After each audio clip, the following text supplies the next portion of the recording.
At 80 years old, music legend Diana Ross has been in plenty of interviews reflecting on her extraordinary relationship with Michael Jackson, the king of pop. She discusses everything from their shared experiences to the unbreakable bond that went beyond their fame.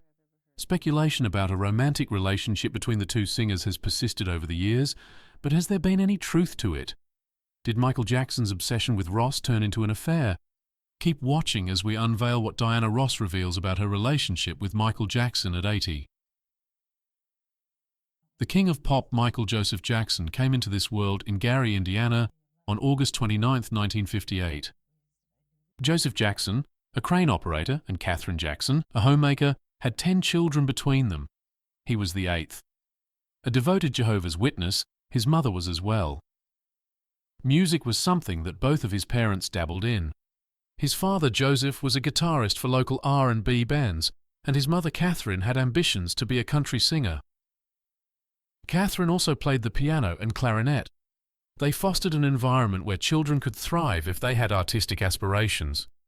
Jackson's father, in particular, inspired him to start performing when he was just 5 years old. Almost every one of Jackson's siblings, Rebby, Jackie, Tito, Jermaine, LaToya, Marlon, Randy and Janet, also became famous musicians. Joseph, the children's father, was a strict achiever who reportedly became aggressive with his children and made them practice 5 hours a day after school. When they messed up a dance step, he allegedly would hit them with a belt buckle or an electric kettle cord, or he would tell them to break a branch off a tree. In the early 1960s, the dad almost turned his sons into a band that would go on to be called the Jackson 5. Tito, Jermaine, and Jackie Jackson, 3 of Michael Jackson's older brothers, formed the original Jackson family group. At the age of 5, Jackson joined his siblings in the band, and he quickly rose to the position of lead singer. He amazed listeners with his ability to portray complicated emotions, showcasing extraordinary variety and depth for such a young talent. When Marlon, the oldest Jackson sibling, joined the group, they were formally known as the Jackson 5. According to interviews, Jackson and his siblings would put in a lot of time practicing and perfecting their performance. The Jackson 5 first gained fame by performing at small venues around the country. Big Boy was their only self-released single, and it came with the B-side You've Changed, but it bombed. Gladys Knight and the Pips, James Brown, Sam and Dave, and other R&B performers would often have the trio as their opening act. Berry Gordy, founder of Motown Records, took notice of the Jackson 5 shortly after they joined the roster of artists affiliated to the illustrious label. The fact that the trio impressed Berry Gordy enough for him to sign them to his label in early 1969 goes without saying. While settling into life in Los Angeles, Jackson and his siblings stayed with Gordy and Diana Ross. Performing a rendition of It's Your Thing, the trio made their television debut at the 1969 Miss Black America pageant. After the release of Diana Ross Presents the Jackson 5 in December 1969, the album's lead track, I Want You Back, quickly rose to the top of the Billboard Hot 100. Without a doubt, the group achieved their goals, yet despite that, problems started to arise in the background. Joseph and Gordy had a falling out over the boys' career management. The Jacksons wanted greater input into the creative process. The conflict persisted until 1976, when the youthful vocal group formally parted relations with Motown. But Jermaine stuck with the label so he could continue his solo career. Subsequent to rebranding themselves as the Jacksons, the trio inked a new recording contract with Epic Records. By the time they dropped Destiny, their 1978 third studio album, the brothers had already established themselves as gifted composers. Michael Jackson's meteoric rise to the pinnacle of the entertainment industry spotlight is well known. However, he too had his share of difficulties and tragedies. How did he meet his tragic end, and how did he navigate them? Diana Ross. The American singer and actress was born on March 26, 1944. She was the lead vocalist of the Supremes, Motown's most successful act in the 1960s, and one of the best-selling female groups of all time. They are still the best-charting female trio in history, with 12 #1 pop singles on the US Billboard Hot 100. Ross left the Supremes in 1970 and launched a successful solo music career with the release of her eponymous debut solo album and its singles Ain't No Mountain High Enough, her first solo US #1 hit, and Reach Out and Touch Somebody's Hand. Her second solo album, Everything Is Everything, released in 1970, had her first UK #1 song, I'm Still Waiting. Ross expanded her successful solo career by embarking on lavish record-breaking global concert tours, appearing in highly watched primetime TV specials, and releasing smash albums such as Touch Me in the Morning. 1973. Mahogany Diana Ross and Diana Ross has attained widespread fame and acclaim as an actress in Hollywood in addition to her musical career. Her first part was as Billie Holiday in the 1972 film Lady Sings the Blues, for which she won a Golden Globe and was nominated for an Academy Award, becoming the first African-American actress to get an Academy Award nomination for a debut film performance. In addition to setting the pace, she recorded the soundtrack for the picture, which became her only solo album to reach #1 on the Billboard 200 in the United States. She also appeared in 2 other feature films, Mahogany and The Wiz. She went on to feature in the television films Out of Darkness, for which she received a Golden Globe nomination and double platinum. Ross was awarded the Female Entertainer of the Century by Billboard in 1976, which was unsurprising given her achievements. Since beginning her solo career in 1970, the renowned actress has released 25 studio albums, several singles and compilations, totaling more than 100 million records sold worldwide.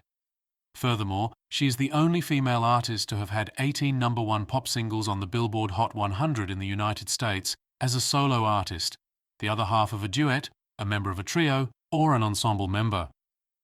Billboard listed her as the 30th greatest Hot 100 artist of all time in 2021. From 1955 to 2018, Ross's hits as a Supreme included and as a solo artist kept her in the top 5 of the Billboard Hot 100 singles chart.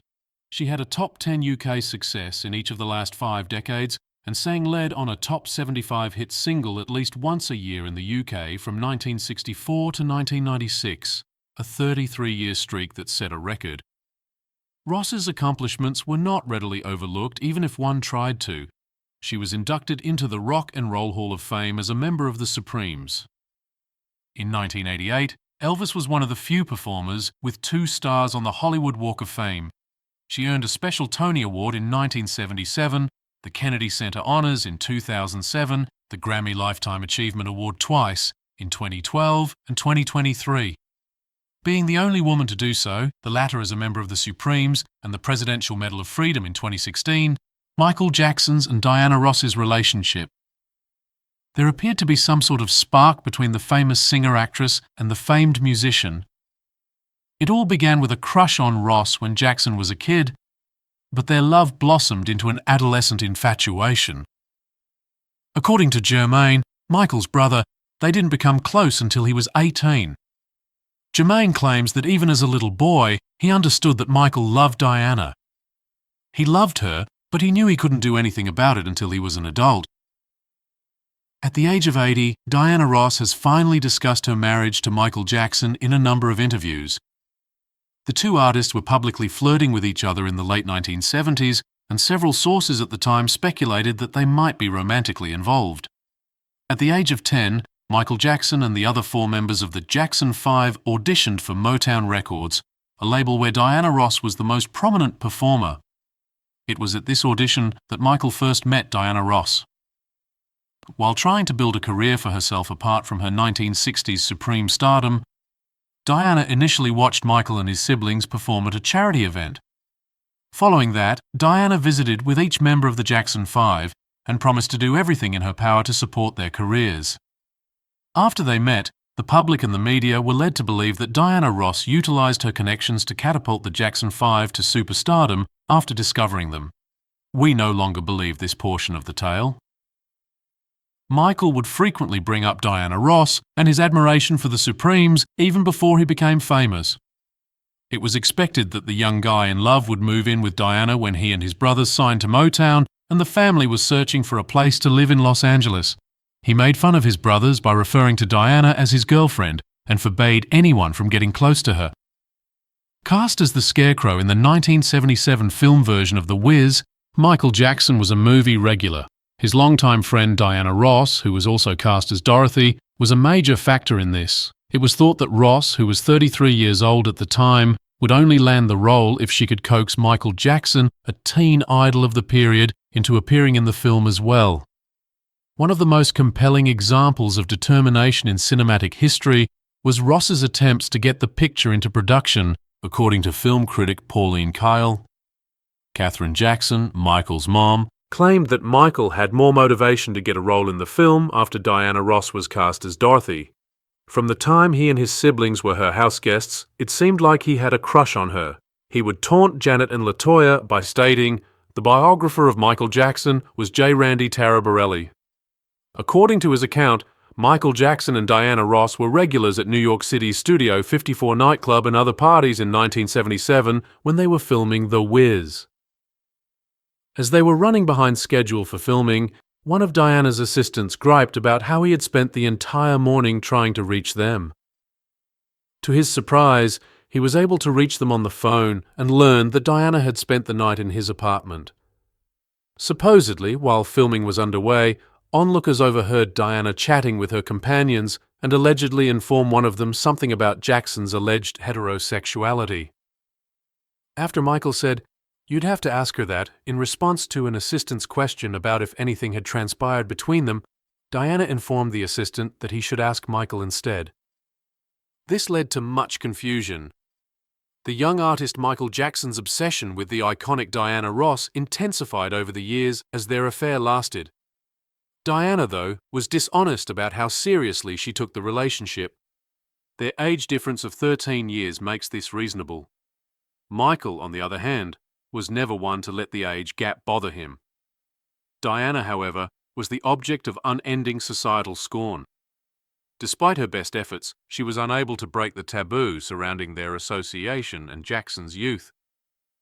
An ambitious lady like her, she was worried about the effect this would have on her reputation and, by extension, her career. Todd Gray photographed Jackson and Diana Ross during their photo session. When Gray gave Jackson the proof sheets after the shoot, all Jackson had to do was purchase 2 huge prints of each image. 2 of every single shot would amount to approximately 144 prints, leaving the photographer bewildered. "Yes, I can count." Michael quietly responded, "I would like to get 1 pair for Diana and 1 for myself. This is magic, Todd." On Diana Ross's 1981 special, Michael Jackson was front and center. Michael was the only one who didn't have his individual performance except Diana. They performed together 3 times. She affectionately referred to him as her baby, and the two of them hugged multiple times during their introduction.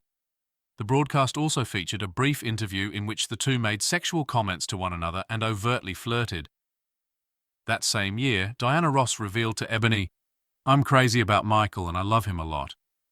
His example has motivated me. He's one of the rare and amazing humans in the universe. I don't know if he realizes it or not, but he's incredibly kind and wonderful. Being in his company is always enjoyable for me. There is nothing except love in his aura." Diana says she and Michael were head over heels for each other in an interview. She would subsequently come out and claim that he and his siblings were like her children, so it's likely it was misread. Fans were able to mistake Diana Ross's friendship with Michael for something sexual because of her vibrant personality and admiration for him. Diana's charisma was contagious, and rumor has it that she was known to publicly flirt with any man, including Michael. While the relationship was perfectly normal for Ross, Michael Jackson grew tragically preoccupied with it and never let it go. In his family home, he even built a shrine honoring his soulmate with pictures and keepsakes. Diana Ross's romantic relationships. Diana, on the other hand, tried multiple times to make Michael feel better, but she wasn't romantically involved with him. In reality, the general public perceived her and Michael Jackson as a mother and son duo.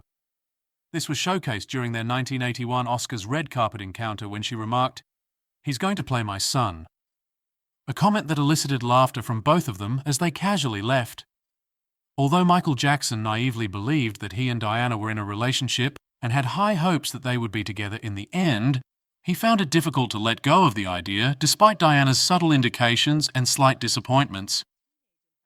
Michael Jackson has expressed his admiration for Diana Ross, expressed his love for her, and expressed his desire for her to marry him in an interview from 1983. What he claims is true is that she confided in him about everything. They were in a relationship like that, and it would not end. Unsurprisingly, Michael Jackson was devastated when Ross wed Arne Naas Jr., a Norwegian shipping millionaire, for the second time in 1985. Michael Jackson is said to have abruptly pulled out of the public wedding in 1986, only 1 year after the couple tied the knot. Looking at it that way, it's not at all shocking. The news of Diana Ross's wedding, he said, brought him great excitement since he knew it would bring her so much happiness. The fact that he had to seem as if he was shocked that Diana was marrying a man he had never met made it very difficult for him. He pretended he wished her happiness, but he couldn't deny feeling a little wounded and envious. There were other guests than Michael when he made an appearance midway through the 1986 American Music Awards. He brought Elizabeth Taylor, who was a good stand-in for Diana Ross, to the event. During the concert, Michael Jackson was seen obviously angry and mostly distant from Ross as he reluctantly applauded the success of the charity track We Are the World by USA Africa. He continued to write and record songs about Diana Ross and their relationship for his Bad and Dangerous albums, suggesting that his love for her didn't just fade away. In 1992, one of the songs called Remember the Time was published. Michael's brother Jermaine said that Michael had told him that the song was composed with Diana Ross in mind. The one great love that he felt had eluded him. Michael had already released Dirty Diana in 1987 on the Bad album. Many listeners read between the lines of the song, supposing that the subject matter was groupies, but also directed at Diana Ross, whom he blamed for leading him on and later marrying another man. Michael Jackson's legacy lives on. Many people consider Jackson to be the king of pop because of how he revolutionized music videos and set the stage for contemporary pop music.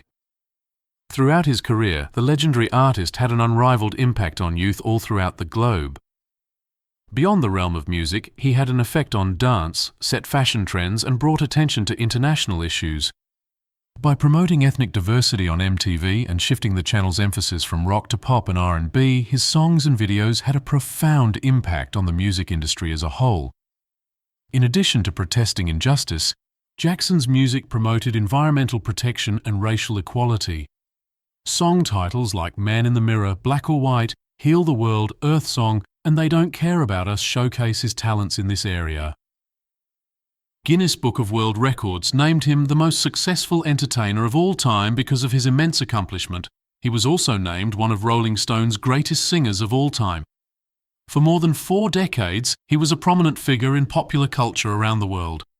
Thanks to his work in music, dance and fashion, as well as his well-publicized private life. Many consider him to be one of the most important cultural icons of the 20th century.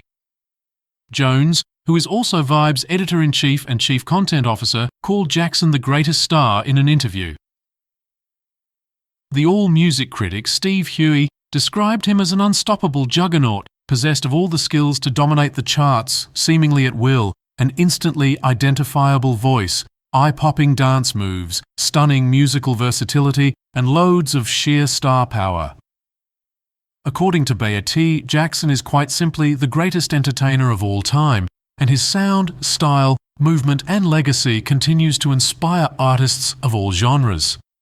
According to Time music reviewer Jay Cox's 1984 article, Jackson is the biggest thing since the Beatles about the pop group. Since Elvis Presley, no solo artist has been as popular than he is.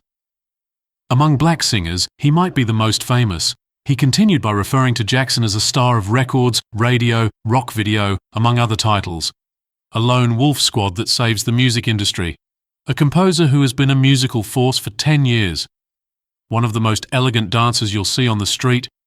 A vocalist who transcends not just aesthetic and stylistic borders, but also racial ones. Both extremely important and genius were the ways in which Tom Utley of the Daily Telegraph characterized Jackson in 2003. Michael Jackson was hailed by Berry Gordy, the creator of Motown, the record label he initially signed with, as the greatest entertainer that ever lived, during his memorial ceremony on July 7, 2009. According to a story by Jill Rosen published in the Baltimore Sun on June 28, 2009, the legacy of Michael Jackson had an impact on several industries, such as music videos, dance, fashion, and celebrity. According to pop critic Robert Christgau, the music of Michael Jackson from the 1970s to the early 1990s exhibited immense originality, adaptability, and ambition with genius beats, hooks, arrangements, and vocals, though not lyrics. This music will stand forever as a reproach to the puritanical notion that pop music is slick or shallow, and that's the end of it. An arc not merely of promise fulfilled and outlived, but of something approaching tragedy. A phenomenally ebullient child star tops himself like none before, only to transmute audibly into a lost weirdo, describes Jackson's musical decline in the 1990s, when he was at the height of his troubling life crisis. The fact that Jackson is a wonderful musician is now largely overlooked, according to Chris Gow's writing in the 2000s. Jackson's obsession with fame, his grotesque life magnified by his grotesque wealth. There was no happily ever after for Michael Jackson, although he did spend some of his dying moments with his beloved and gave her custody of his children. Many people will always remember him. Smash that like button if you enjoyed this video, and be sure to subscribe for more thrilling videos like this. Click on the next video that pops on your screen right now to catch up. Till next time, stay curious.